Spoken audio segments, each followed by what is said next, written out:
ইমানের পরেই নামাজের হুকুম। নামাজ ছাড়া কোনো উপায় নেই মুসলমানদের। এই নামাজ কিন্তু আদায় আমাদেরকে অবশ্যই করতে হবে। আপনার সুনানে নাসাইন শরীফ এবং মুসলিম শরীফে কিছু হাদিস এসেছে, খুবই গুরুত্বপূর্ণ হাদিস। যারা নামাজ পড়ে না এদেরকে আল্লাহ রাসূল সাল্লাল্লাহু আলাইহি ওয়াসাল্লাম তিনি সতর্কবাণী দিয়েছেন। ওয়া আন জাবির রাদিয়াল্লাহু তাআলা আনহু আনিন নবী সাল্লাল্লাহু আলাইহি ওয়াসাল্লাম, হযরতে জাবের রাদিয়াল্লাহু তাআলা আনহু থেকে হাদিসটি বর্ণিত। তিনি বলেন, বিশ্বনবী বলেছেন, লাইসা বাইনাল আবদি বাইনাল কুফরি ইল্লা বি তারকুস সালাত। আল্লাহর নবী বলেন, একজন মুসলমান এবং কাফেরের মধ্যে পার্থক্য হলো নামাজ। এতটুকুই ব্যবধান। আল্লাহু আকবার পড়েন। লাইসা বাইনাল আবদি বাইনাল কুফরি ইল্লা বি তারকুস সালাত। আল্লাহ নবী বললেন, একজন মুসলমান এবং কাফেরের মধ্যে পার্থক্যকারী আমল হলো নামাজ। এতটুকুই ব্যবধান। মুসলিমের আর এক বর্ণনায় পাওয়া যায়, আল্লাহ নবী বলেন, মান তারাকা সালাতা মুতাআম্মিদান ফাকাদ কাফার। যে ব্যক্তি ইচ্ছাকৃতভাবে নামাজকে ত্যাগ করলো সে কুফরি করলো, কুফরিতে লিপ্ত হলো। নাউজুবিল্লাহ পড়েন। নামাজ না পড়া, কান খুলে মুসলমান বন্ধুগণ শুনে রাখেন, নামাজ না পড়া হলো জেনা করার চাইতে কঠিন অপরাধ। নামাজ না পড়া মানুষকে হত্যা করার চাইতে কঠিন অপরাধ। নামাজ না পড়া সুদ খাওয়ার চাইতে অপরাধ। নামাজ যে ব্যক্তি ত্যাগ করলো আল্লাহ রাব্বুল আলামিনের জিম্মায় সে ব্যক্তি আর থাকলো না। নাউজুবিল্লাহ পড়েন। মুসলমানদেরকে নামাজ অবশ্যই পড়তে হবে। মুসলমান আজকে নামধারী মুসলমান, নামাজের ধারে পাশে মুসলমানকে পাওয়া যায় না। ওই যে জুমার দিনে আসে, আবার যখন কোনো আপনার ওই যে বলে কি আপনার আনুষ্ঠানিকভাবে কিছু আপনার সময় আসে না, সবে বরাত বলেন, সবে মিরাজ বলেন, তারপরে কিছু কিছু যে অনুষ্ঠানগুলো আছে, আপনার কোনো জানাজার নামাজ যদি কোনো নামাজের পরে হয় তখন একটা নামাজের আনুষ্ঠানিকতা দেখা যায়, ঠিকই না? কথা বলেন না কেন? দেখা যায় না? দেখা যায়। জুমার দিনে দেখেন আজকে কত মুসল্লি আসবে, মসজিদটা ভরে যাবে। ওয়াক্তে নামাজে কিরকম ভরে যাবে ভাই? বলেন না কেন ভরে যাবে? আসে না। মুসলমান নামাজ থেকে দূরে চলে গেছে। মান তারাকা সালাতা মুতাআম্মিদান ফাকাদ কাফার। আল্লাহর নবী বললেন, যে ব্যক্তি ইচ্ছাকৃতভাবে নামাজ ত্যাগ করলো সে কুফরিতে লিপ্ত হলো। নাউযুবিল্লাহ মিন যালিক, মাআযাল্লাহ। আল্লাহুম্মা আমিন পড়েন। এজন্য সম্মানিত দ্বীনী ভাইরা, এই নামাজকে আদায় করতে হবে। আরও কিছু গুরুত্বপূর্ণ হাদিস আমি আপনাদেরকে শোনাচ্ছি। আল্লাহর নবী বললেন, মান আকামাস সালাতা ফাকাদ আকামাদ্দিন। আল্লাহর নবী বললেন, যে ব্যক্তি নামাজকে আদায় করলো, নামাজকে কায়েম করলো, সে যেন ফাকাদ আকামাদ্দিন, সে যেন ইসলামকে কায়েম করে ফেললো। সুবহানাল্লাহ পড়েন। আল্লাহর নবী আরও বললেন, মান তারাকা সালাতা, যে ব্যক্তি নামাজ থেকে দূরে থাকলো, নামাজ ত্যাগ করলো, ফাকাদ হাদামাদ্দিন, সে যেন ইসলামকে দিনকে ধ্বংস করলো। নাউজুবিল্লাহ পড়েন। আরো জোরে পড়েন নাউজুবিল্লাহ। কথা তো বলবেন নাকি? কথা বলতে পারেন না আপনারা?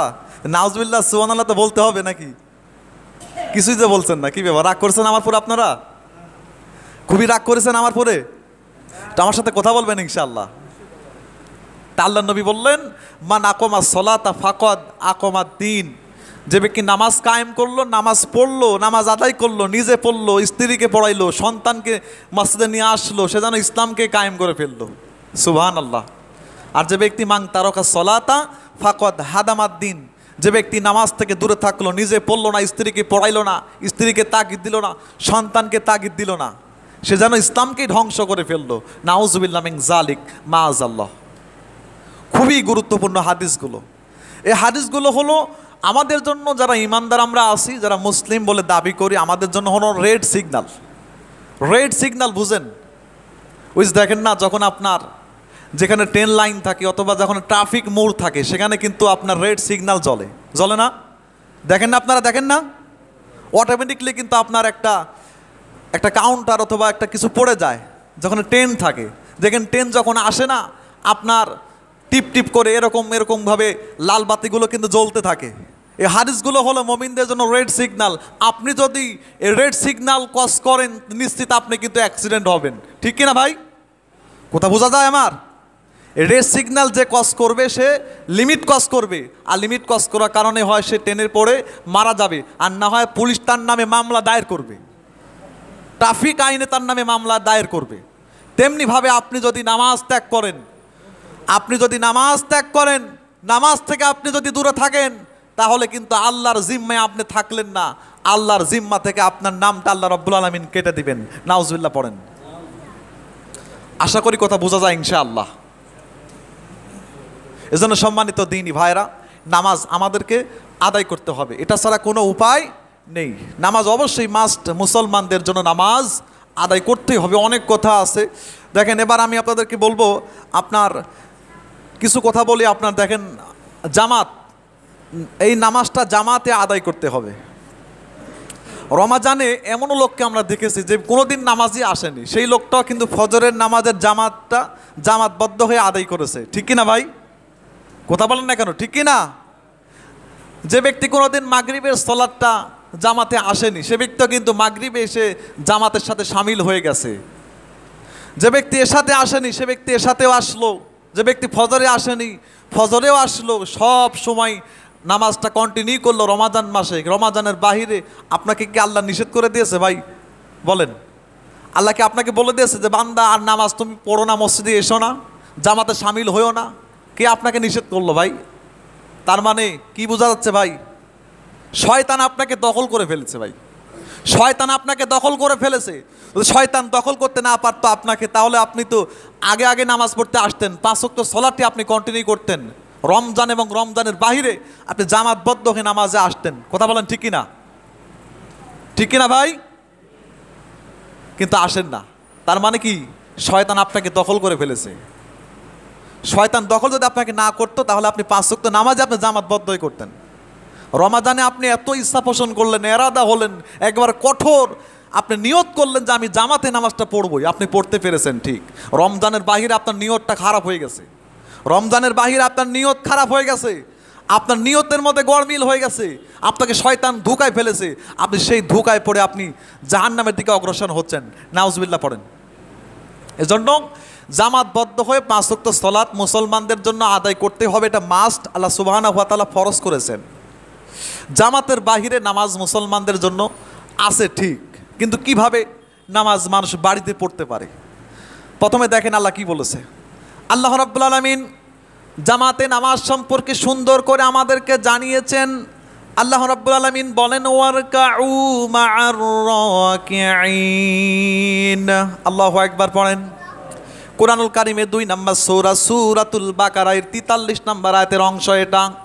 আল্লাহ তাআলা বললেন, অরকাউ, আমার বান্দা বান্দিরা তোমরা রুকু করো, মা'আর রাকিঈন, যারা রুকু করছে তাদের সাথে তোমরা একতাবদ্ধ হয়ে রুকু করো। কথা বলেন ঠিক কিনা? ওয়ারকাউ, রুকু করো, মা'আর রাকিঈন, যারা রুকু করছে তাদের সাথে ঐক্যবদ্ধ হয়ে তোমরা রুকু করো। তার মানে কি? আপনি একা একা কিন্তু রুকু করতে পারবেন না, আপনি একা একা নামাজ পড়তে আপনি পারবেন না। আপনি বাসায় নামাজ পড়তে তখনই পারবেন আপনি খুবই অসুস্থ, আপনি হাঁটতে পারছেন না, চলতে পারছেন না, আপনার এমন পরিস্থিতি, এমন অসুস্থ হয়ে গেছেন, তখন আপনি বাসায় আপনার বাড়িতে নামাজটা আপনি আদায় করতে পারবেন। অথবা আপনার এমন শত্রু আছে, আপনি বাসা থেকে বের হলে আপনাকে মেরে দিতে পারে। যদি এরকম পরিস্থিতি যদি আপনি শিকার হন, তখন আপনি আপনার নামাজটা বাসায় পড়তে পারেন। তাছাড়া একজন সুস্থ মুসলমানদের জন্য, যারা পুরুষ, এদের জন্য বাড়িতে কোনো নামাজ নেই, সুন্নাত ছাড়া, সুন্নাত আর নফল ছাড়া, সুন্নাত আর নফল ছাড়া পুরুষদের কোনো ফরজ সালাত বাসায় নামাজ নেই কোনো। আপনি যত পারেন এই যে আপনার জুমাতে যে সুন্নাতগুলো আছে, যদি আপনি মনে করেন যে আপনি বাসা থেকে পড়ে আসবেন, কোনো সমস্যা নেই। জোহরে আপনার ফরজের আগে 4 রাকাত সুন্নাত আছে, যদি আপনি মনে করেন যে বাসা থেকে পড়ে আসবেন, কোনো সমস্যা নেই। বরঞ্চ আপনার সুন্নাত যদি বাসায় পড়া হয়, সবটা আরও দ্বিগুণ বেশি। সুবহানাল্লাহ পড়েন।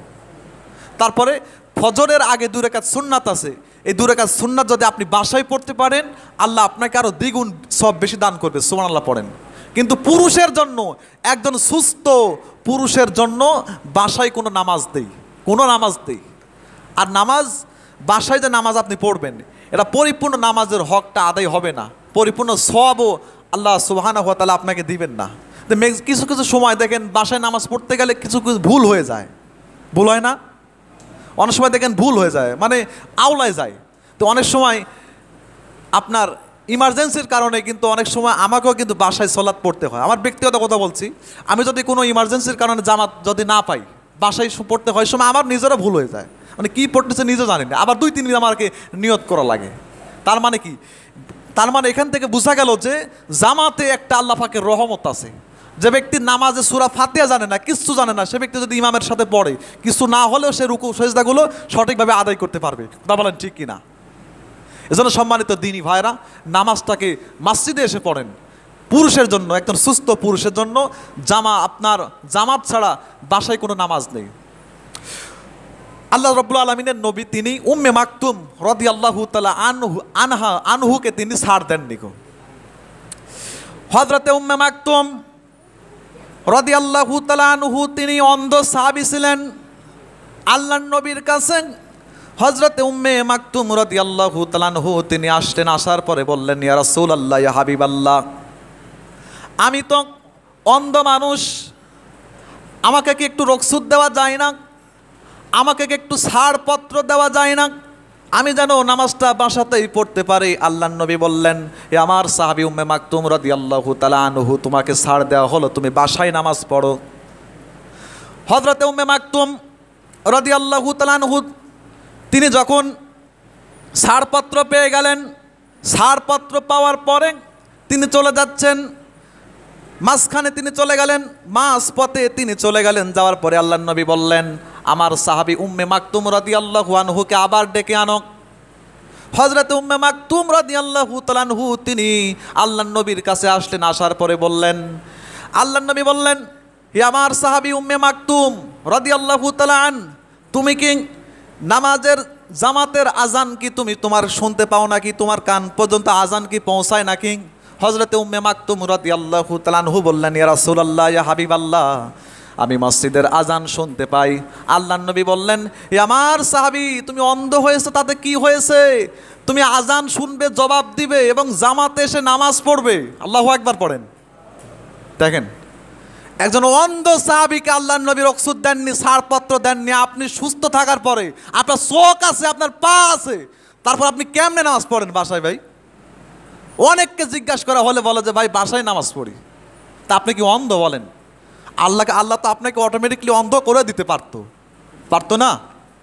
আল্লাহ আপনাকে 2টা চোখ দিতে নাও পারতো, আল্লাহ আপনাকে 2টা পা নাও দিতে পারতো, কিন্তু আল্লাহ আপনাকে সব দিয়েছে, চোখ দিয়েছে, কান দিয়েছে, পা দিয়েছে, সুস্থ রেখেছে শরীর।